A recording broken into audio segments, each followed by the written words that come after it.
Good morning, everybody. All right, I have, to start us off, I have a trivia question for you guys. I have a worship trivia question. Just shout it out if you know it. Who is the original artist of How He Loves? John Mark McMillan! I am so proud. Yes. John Mark McMillan is the original author of How He Loves. And so you can probably guess what song we're going to be singing this morning. But I'd like to, as people are still coming in, I'd like to share a bit about the history behind that song and the original artist who wrote it. So the original artist is John Mark McMillan, and he wrote the first line of the song. Didn't really think much of it, but he had a friend come over to his house one night, and he hadn't seen this friend in a really long time. It was really random that he stopped by. But he played this little line for his friend, and his friend said, "Dude, this is the best song you've ever written.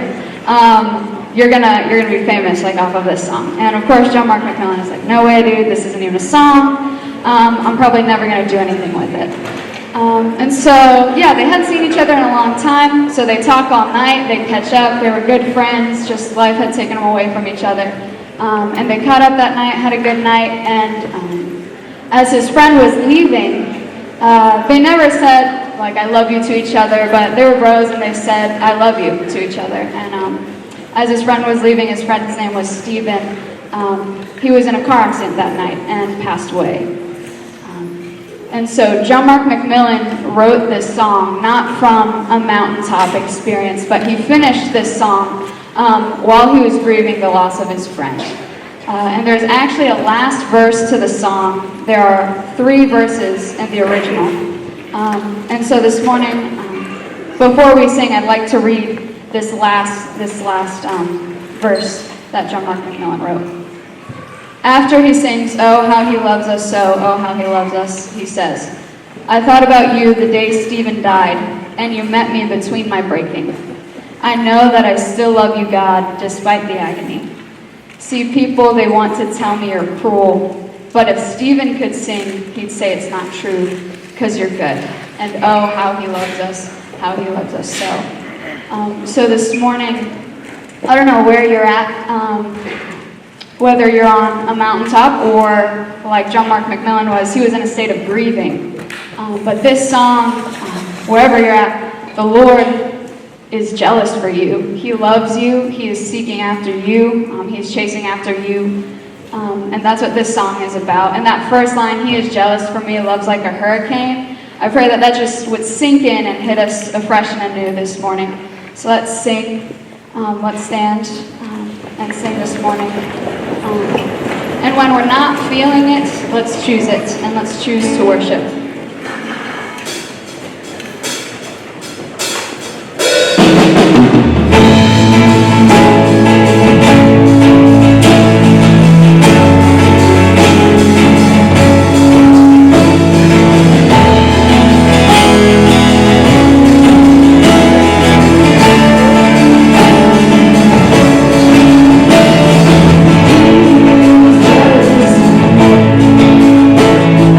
Loves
Dear God, thank you so much for your love.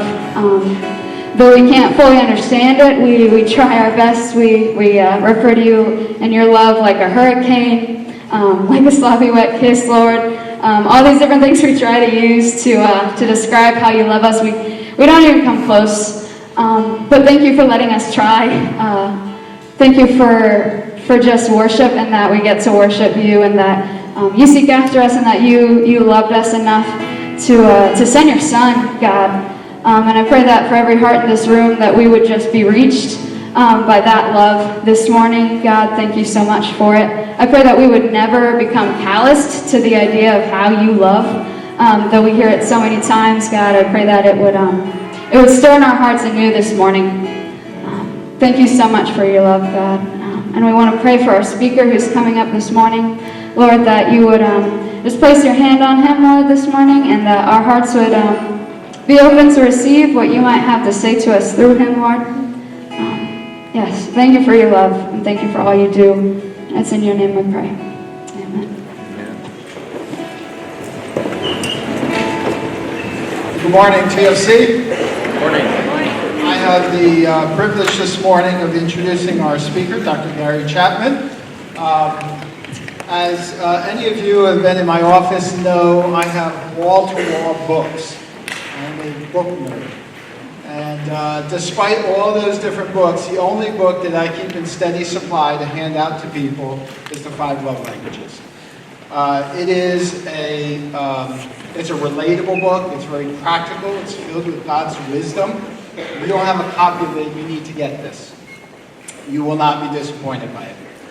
When I met Dr. Chapman about 20 years ago, the responsibility that I had at our church is that as speakers came, I would get to meet with all these nationally known authors. And it taught me that books are a lot like children. Some of you are nothing like your parents. You don't act like them, you don't talk like them, you don't look like them. If you were put in the same room with your parents, nobody would know that you related. And then there are some of you that are just a spitting image of your parents. You look like them, you act like them. People think that you're twins with them when they see you together. When I got to know some of these national authors, it was discouraging sometimes how different they were from their books. And I think that's why I came to respect Dr. Chapman so much, because his book is the way it is, in part because of who he is. An incredibly relatable man, very practical, filled with God's wisdom. You need to hear what this man has to say to you.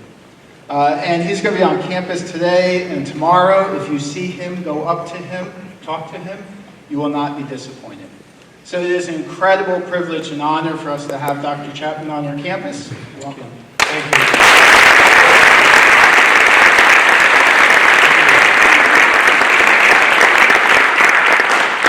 Well, thank you, Dr. Heising. It really is great to be here today. Looking forward to speaking to you today and tomorrow in chapel, and tonight for students who want to come. I'm going to speak on the 2 essentials to long-term healthy relationships. I'm going to give you one today and one tomorrow. And tonight we're going to talk about things I wish I'd known before we got married. The time to prepare for marriage is not after you get engaged. No. The time to prepare for marriage is now. If you ever think you're going to get married, some things you need to be learning now. I'll talk about that tonight. You know, Jesus once said, life does not consist in the things that a person possesses. I don't care how much we possess. Those things are not ultimately meaningful. Then where does life find its greatest meaning? I believe it's in relationships. First of all, with God. Nothing more important in the whole universe than having a relationship with God, because it affects everything.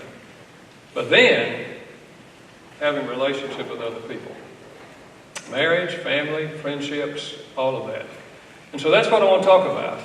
So I'm going to begin by talking about what I believe to be the most important word in the English language, and the most confusing word in the English language. I say that love is the most important word because Jesus said in John chapter 13, verse 35, Jesus said, this is the way that they will know that you're following me, by the way you love each other. He gave the non-Christian world the right to judge whether or not we're following Him by the way we love each other.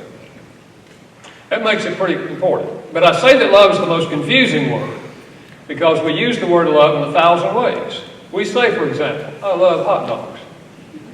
Or in North Carolina, where I live, we say, I love barbecue. Yeah, that's always pork barbecue. Then I hear people say, I just love the mountains. Oh, I love the beach. I love my new car. I love my dog. And then we say to a special someone, I love you. Hot dogs and barbecue. I mean, what's that supposed to mean? Well, I'm not going to talk about 1,000 ways that we use the word love. I'm going to talk only about 3 ways we use the word love, and I'm going to focus on the third of these. I want to begin with what we typically call falling in love. I doubt that you've ever heard a lecture on falling in love. If you want to learn about falling in love in our culture, you have to listen to country music. They're falling in love or out of love, every other song. But I want to talk about it because I think it's important, and I think that we often misunderstand. This kind of love begins with a feeling. I call it the tingles. You meet somebody, there's something about the way they look, the way they talk, the way they emote. It gives you an emotional tingle, and you want to see them again. And every time you see them, it gets stronger and stronger. And eventually it becomes an emotional obsession. You literally cannot get them off your mind. You go to bed thinking about them. You wake up thinking about them. All day long you think about them. They are the most wonderful person you have ever met in your life. Now, your mother can see their flaws. Your mother will say, well, honey, have you considered they haven't had a steady job in 5 years? You'll say, Mama, give them a break. They're just waiting for the right opportunity. So, I wish someone had told me, however, and they never did, but I wish they had told me that this kind of love has an average lifespan of 2 years. Some a little longer, some a little less, average 2 years, and we come down off the high. Now, let's be glad we come down off the high, because if we didn't, you'd have to close down business, industry, education, church. You can't get anything done when you're in love. Being in love is next door to being insane. Nobody told me that. What they told me was, if you got the real thing, it's going to last forever. Well, my wife and I dated 2 years before we got married.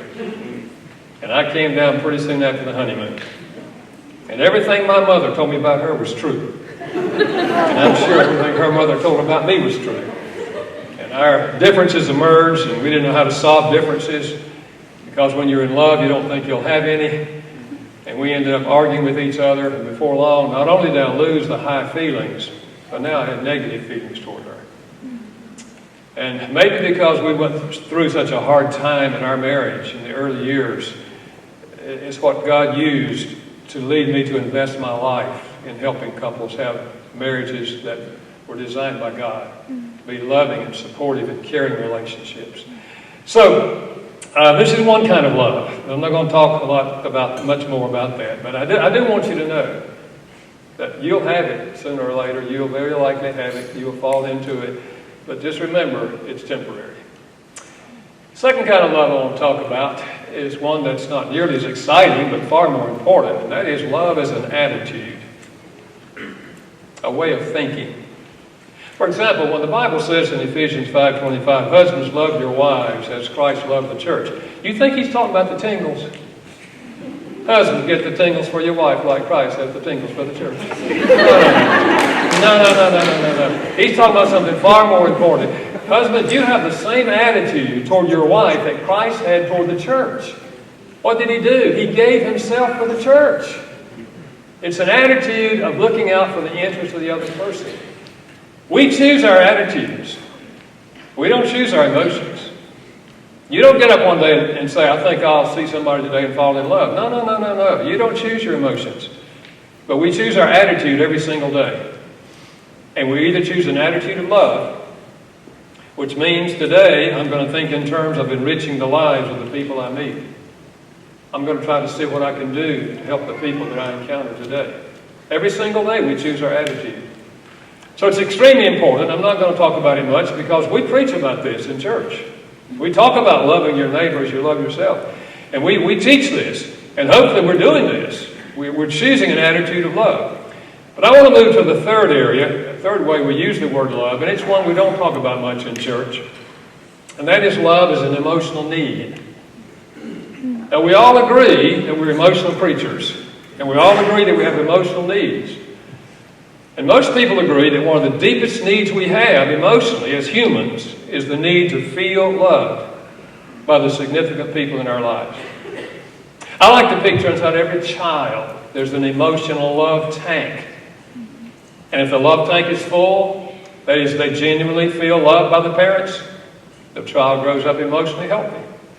But if the love tank is empty and the child does not feel loved by the parents, the child will grow up with many internal emotional struggles.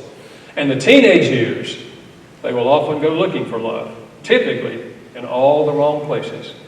But I believe that adults also have an emotional love tank. And those who are married, I believe the most important relationship you have on earth is your relationship with your spouse. As a matter of fact, if you feel loved by your spouse when you get married, life is beautiful. But if you feel like they don't love me, they wish they weren't married to me, life begins to look pretty dark. So what I want to talk about is how do you meet that deep emotional need, whether you're talking about a marriage or whether you're talking about a parent-child relationship. Because for parents, I say, look, the question is not do you love your children. We love our children by nature. The question is, do your children feel loved? And I can tell you there's a whole lot of parents who love their children, but their children don't feel loved. Never forget the 13-year-old who showed up in my office because he had run away from home. And he said to me in the context of our talk, my parents don't love me. They love my brother, but they don't love me. I knew his parents. I knew they loved him. Problem is they'd never learned how to love him. So what I want to talk about is how do you keep the love tank full in a marriage, for example, after you come down off the high? How do you meet the need in friendships, which we talked about here, the two guys? How do you keep that sense of we love each other? How do you keep that there? The problem with this and the difficulty in doing this is that we've made the assumption that what makes me feel loved will make the other person feel loved. And that's a false assumption. Never forget the first time I encountered this in my counseling office. A couple came in, I didn't know them, never met them. I found out later they'd been married to each other for 30 years. They sat down and the wife started talking immediately and she said, Dr. Chapman, let me just tell you a little bit about us before we start. She said, we don't argue. We don't believe in arguing. We don't have any money problems. She said, I was reading an article that said money's the biggest problem in marriage. She said, not for us. She went on with 2 or 3 more positive things, and I was beginning to wonder, did they come in here to tell me what a good marriage they have? But then she started crying. She said, but Dr. Chapman, the problem is, I just don't feel any love coming from him. We're just like roommates living in the same house. He does his thing, I do my thing. There's nothing going on between us. And she said, I feel so empty inside, and I don't know how long I can go on like this. I looked at her husband, and he said, oh, I don't understand her. I do everything I can to show her that I love her. She sits there and tells you what she's been telling me. She doesn't feel loved. He said, I don't know what else to do. I said, what do you do to show your love to her? He said, well, I get home from work before she does, so I start the evening meal. And he said, sometimes I have it ready when she gets home. If not, he said, she'll help me, and then we eat together. He said, after we eat, he said, I'll wash the dishes. And every Thursday night, I vacuum the floor. And every Saturday, I wash the car, I mow the grass, I help her with the laundry. And he went on. I was beginning to wonder, what does this woman do? It sounded to me like he did everything. And he said, I don't know what else to do. I looked back at her, and she started crying again. She said, Dr. Chapman, he's right. He's a hard-working man. She said, but we don't ever talk. We haven't talked in 20 years. He's always mowing the grass, washing the dishes. Right? You understand what's going on? A sincere husband who's loving his wife, and she doesn't get it. And then I heard similar stories over and over in my office, and I knew there had to be a pattern to what I was hearing, but I had no idea what it was. But eventually I sat down and read several years of notes that I made when I was counseling people and asked myself the question, when someone said in my office, I feel like my spouse doesn't love me, what did they want?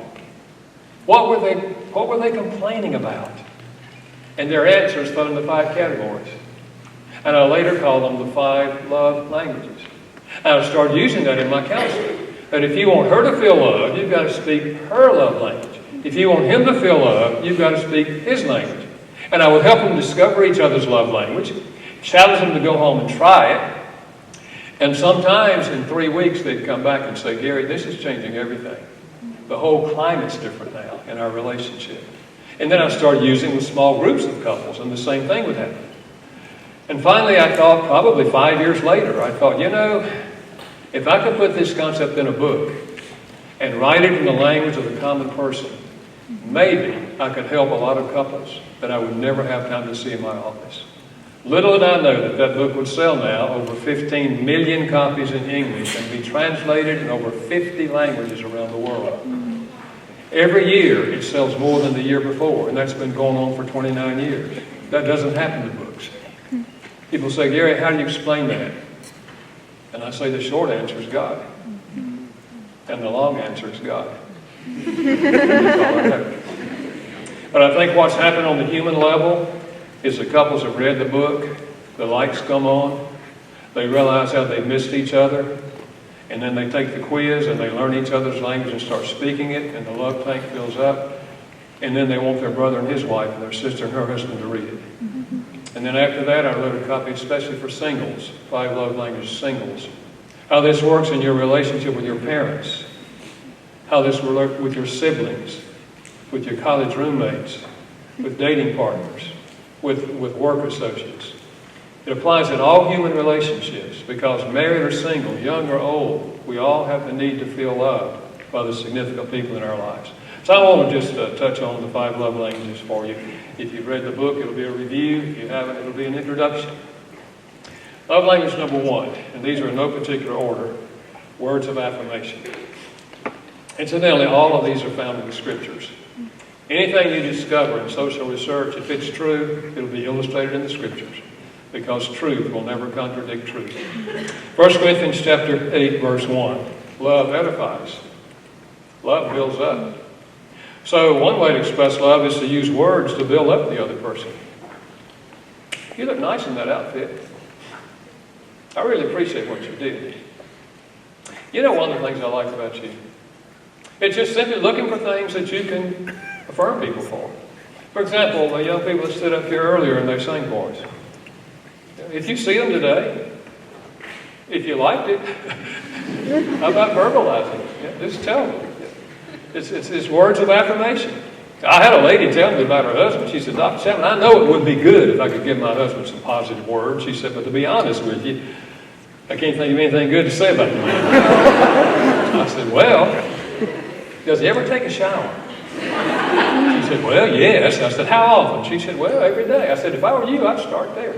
I appreciate you taking a shower. I said, there are men who don't. Never met a man, never met a woman. You couldn't find something good to say about them. Sometimes it's just saying to a friend, I want to thank you for your smile. I just kind of walk through my life and I see a lot of people with their heads down and kind of frowning, but it seems like you always have a smile. I like that about you. It's just looking for things in the people that you have some kind of relationship with, that you can affirm them for. Words of affirmation. It's an ancient Hebrew proverb. It says life and death is in the power of the tongue. You can kill people, or you can give them life by the way you talk to them. And you give these people, if this is their language, and you give them critical words, harsh words, it's like a dagger in their heart. You kill them by your negative words. Second love language, receiving gifts. It is universal to give gifts as an expression of love. My academic background before I studied counseling and theology was anthropology. I did an undergrad and a master's in anthropology, cultural anthropology.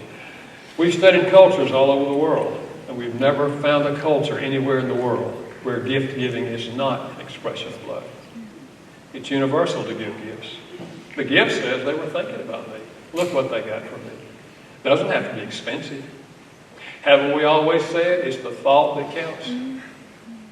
Now, it's not the thought left in your head that counts. It's the gift that came out of the thought in your head. You can pick up a stone in a city parking lot and take it home and give it to an 8-year-old boy. And maybe some of you guys received one from your dad. And he said, hey, man, I found this today and I thought about you. Look at the colors in here, man. I want you to have this. If gifts is his love language, you'll find that stone in his dresser drawer when he's 23. And he'll remember the day you gave it to him. And the gift doesn't have to be expensive. A man said to me the other day, he said, Dr. Chapman, I was taking a walk and I saw a bird feather. And he said, my wife's language is gifts. I just picked up that bird feather and brushed it off. Took it home, walked in and said, honey, I was walking today and I found this bird feather. And I want you to have it. Because it reminded me that you are the wind beneath my wings, girl. I love you. He hit a home run. He hit the gift and words of affirmation. It didn't cost him a thing. It's just thinking about the other person and what makes them feel loved. Yes. And then there's acts of service. Doing something for the other person that you know they would like for you to do. 1 John chapter 3, verse 18. Love not only in words, but in deed. Do something to show your love.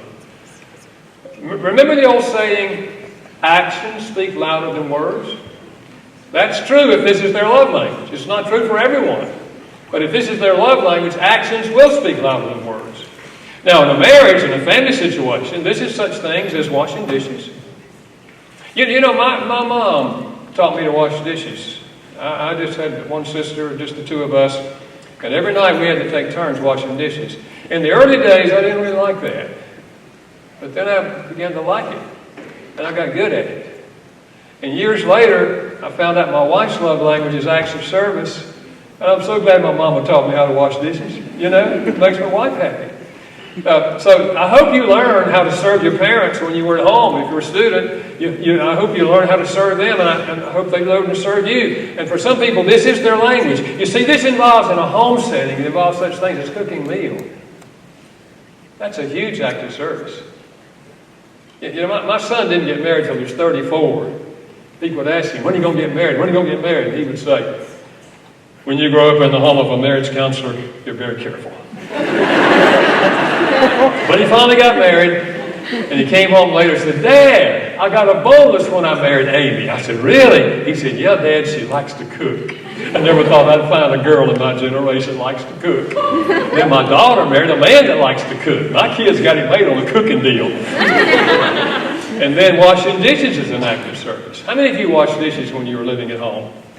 Yeah, all right, wonderful. Your parents did you a great service. Washing dishes is an act of service. Vacuuming floors is an act of service. Taking out the trash is an act of service. Washing the car, mowing the grass, just anything. And in a school setting, sometimes it's just helping somebody with their computer. Something that they don't know. You share your information. You help them. Or you say to someone, I'm going somewhere to do something. Is there anything I can do for you there? Or it's asking each other once in a while. Anything I can do to help you? Just ask it. And if it's their service, they'll give you something to do. I mean, they love for you to do something for them. Just little things, big things, acts of service. And then it's spending quality time, giving the other person your undivided attention. I do not mean sitting and watching television together. Someone else has your attention. I'm talking about the TV's off, the computer's down, we're not answering our phone. We're looking at each other, and we're talking, and we're listening to each other. In Mark chapter 3 and verse 14, it says of Jesus, He ordained 12. We call them the 12 disciples. Listen, that He might be with them. Jesus preached to multitudes. He gave quality time to 12 men. And even 3 of them, even more quality time for them. For some people, these are the kind of people that love to sit down and have lunch for an hour and a half and just talk to whomever they're having lunch with. They initiate having lunch because they want to have conversations with people. They want to find out about people. They want to listen to people. So, what I encourage married couples to do is have at least 15 minutes a day that you sit down and share with each other some things that happened today in your life and how you feel about it. Over half the couples in this country don't even do that. They don't share anything that happened during the day. If quality time is their language, this lady that I was talking about earlier, this was her language, quality time. When she said we don't talk, she didn't mean they didn't discuss logistics. Who's going to pick up the kid at school, which restaurant you want to go to. She didn't mean that. She meant we don't ever sit down and look at each other and listen and talk to each other. She was crying for quality time. He was speaking acts of service. He was sincere, but he was missing her because he was speaking the wrong language. So, quality time. If you enjoy spending time talking to people like that, probably that's your love language. Then there's physical touch. We've long known the emotional power of physical touch. That's why we pick up babies, hold them, kiss them, and cuddle them. Long before the baby understands the meaning of the word love, the baby feels love by physical touch. So in a marriage, we're talking about such things as holding hands and kissing and embracing and the whole sexual part of the marriage and all that sort of thing. I should say appropriate physical touches, because there are inappropriate physical touches. We all know that. Our whole country is filled with inappropriate physical touches. It's on TV every day. But in every relationship, depending on the nature of the relationship, there are appropriate physical touches. Yeah? And these are the people who are always giving high fives. And when you just meet them, they'll give you a high five. It's just who they are. And others of you, they might, I won't do that. So, physical touch. Okay, now listen to me carefully. Out of those 5 love languages, each of us has a primary love language. One of those 5 speaks more deeply to you emotionally than the other 4. Now, we can receive love in all 5, but one of them is going to speak more deeply to us. It's very similar to spoken language. Every one of us grew up speaking a language with a dialect, and that's the one we understand best. I grew up speaking English Southern style, and every one of us grew up speaking a language with a dialect. Then, almost never does a husband and wife have the same love language. Why does this happen? Because when you're dating, it's very attractive. Because remember the old thing? Opposites attract. And so we attract each other. But seldom they have the same love language. And that's why many couples, when they come down off the high, that's when they're still loving each other, but they're missing each other emotionally, and the love tank gets empty. And then they talk like the lady talked to me. And by nature, we speak our own language. And that is, if we don't know anything about love languages, we will express love to the other person in a way that seems good to us, natural to us. So, when I got married, I knew nothing about love languages, so what did I do? I did know that when people gave me words of appreciation, I felt appreciated. So I gave my wife words of affirmation in the first month or so of our marriage. I'd tell her how nice she looked, how much I appreciated what she did. I told her probably a dozen times a day, I love you, honey. I am so glad I married you. I love you, love you, love you. And one night she said to me, you keep on saying I love you. If you love me, why don't you help me? And I said, what do you mean? And she said, well, you don't ever offer to do the dishes or clean the toilet or vacuum the floor. And I'm thinking to myself, well, that's what my mama did. I thought you knew that, you know. See, we expect our wives to do what our mamas did, you know. Looking back on it, she was telling me her love language. I knew nothing about the concept, but she was telling me what made her feel loved. It wasn't my telling her, I appreciate you and I love you. What made her feel loved was doing something for her. So, you understand why so many couples struggle in their marriage when they come down off the high? Is because they don't have this concept. They don't understand that what makes me feel loved doesn't make the other person feel loved. So obviously the answer in any relationship is that we have to learn how to speak the language of the other person. Now, let's be honest. If you did not receive these languages growing up, it'll be a learning curve for you. For example, I remember a father who said to me, he said, Gary, I read your book on the 5 love languages of children, and he said, my son is 10 years old, and I know his love language is physical touch. He said, but my father never touched me. I don't ever remember my father touching me in any way. And he said, I don't know how to touch him. I don't know how to learn it. I said, well, come up here. Stand beside me. I said, hit me on the shoulder like that. And he hit me on the shoulder. I said, that's your assignment this week. Just find your son somewhere during the week and walk up to him, hit him on the shoulder. You can run if you want to hit him on the shoulder. Next week he came back. I said, now hit me again. He did. I said, now pat me on the back. He did. I said, 2 times. I said, that's your assignment this week. You hit him and pat him 2 times, and then you run. And I just walked him through that week after week. One week I had him hug me. And he came back that week. He said, Dr. Chapman, I did it. I hugged him, Dr. Chapman. You understand what I'm saying? I don't care if you didn't receive these love languages growing up. You can learn to speak them as an adult. And when you understand the concept, understand your own love language, and also understand other people, you express love in a powerful way and minister to people. How do you discover your own love language? Let me give you 3 informal ways. Observe how you respond to other people by nature. I've mentioned that already. If you're the kind of person that likes to spend an hour and a half lunch with people, probably quality time is your language. If you're giving high fives, probably physical touch is your. Observe your behavior. Incidentally, you can learn a child's love language by the time they're 4 years old by observing their behavior. My son's love language is physical touch. When he was that age, I'd come home from work, he'd run to the door and grab my legs and climb on me. He's touching me because he wants to be touched. Our daughter never did that. At that age, our daughter would say, Daddy, come into my room, I want to show you something. She wanted quality time. So, observe your behavior. Secondly, what do you complain about most often? What do you complain about most often? The complaint reveals the love language. If you're saying to a friend, I just feel like we don't ever spend any time together anymore.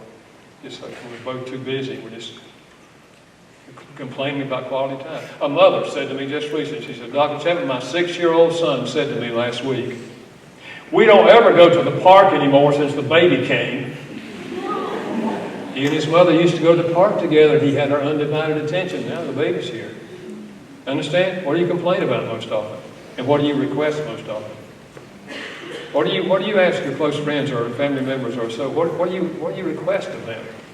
For example, our daughter would say in the teenage years, she would say, Daddy, can we take a walk after dinner?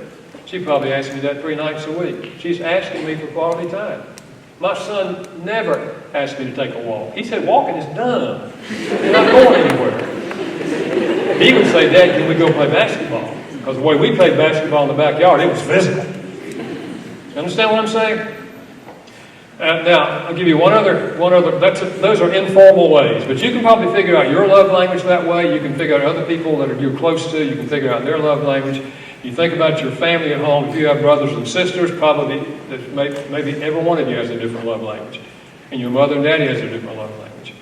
So, what you think in terms of applying this in your family as well as people that you know here on campus. So. You can also go online at 5lovelanguages.com, the number 5, 5lovelanguages.com, and take a free quiz. There's a quiz there for couples. I would encourage you to ask your parents to take the quiz. There's one for single adults. There's one for teenagers. And there's also questions there that you can use with a younger child. But it's not that difficult to figure out your love language and to figure out their love language. So I want to challenge you to ask God. And here's the deal. Christians have outside help that the non-Christian doesn't have. Remember Romans 5:5, the love of God is poured into our hearts by the Holy Spirit. And we say, God, I want to be a lover. I want to be your representative. Pour your Spirit, your love into me, and help me learn how to love the people that I associate with. Let's pray. Father, thank you for these moments together, reflecting on your great love. And the fact that we, because we're made in your image, have not only the desire to feel love, but we also want to love. And we want to be recognized as Christians. And so we pray that because we spent some moments together here today, that we'll be more effective representatives of you as we reach out to love others. In the name of Christ we pray. Amen.